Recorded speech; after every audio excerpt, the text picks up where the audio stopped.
ঈদের দিন জাতীয় ঈদগাহে প্রধান জামাত হবে সকাল 7:30টায়।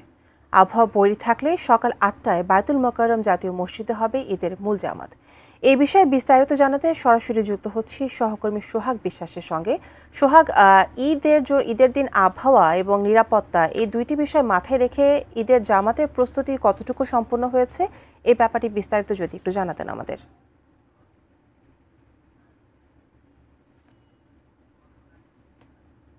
ধন্যবাদ আপনাকে। আমি যখন আপনার সাথে কথা বলছি ঠিক এরকম একটা সময়ে বাইরে গুড়ি গুড়ি বৃষ্টি হচ্ছে, আর আমি এই মুহূর্তে রয়েছি কেন্দ্রীয় যে ঈদগাহ মাঠ রয়েছে সেই ঈদগাহ মাঠে।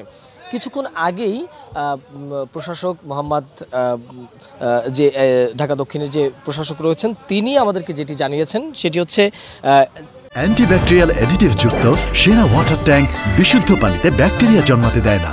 এবারের ঈদগার যে প্রধান জামাত সেটি অনুষ্ঠিত হবে ঠিক সকাল 7:30টায়।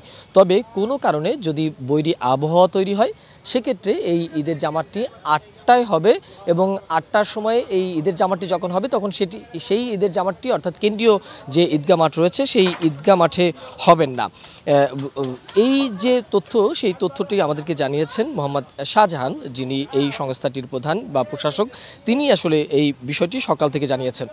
সকাল থেকে এখানে আইনশৃঙ্খলা রক্ষাকারী বাহিনীর বিভিন্ন ইউনিটের লোকজন এখানে আসছেন, র্যাবের সদস্যরা এসেছেন, পুলিশের সদস্যরা এসেছেন।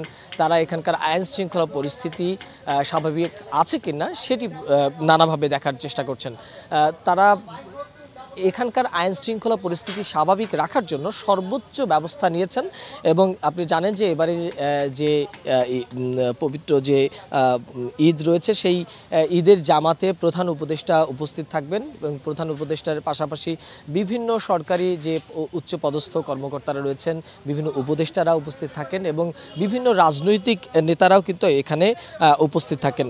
প্রায় 35,000 মুসল্লির জন্য এখানে আসলে এই বিশাল যে ঈদগাহ মাঠ সেটি প্রস্তুত করা হয়েছে। এখানে 250 জনের জন্য নিরাপত্তা ব্যবস্থা রাখা হয়েছে, এবং বিভিন্ন স্তরের যে নিরাপত্তা ব্যবস্থা সেটিও রাখা হয়েছে।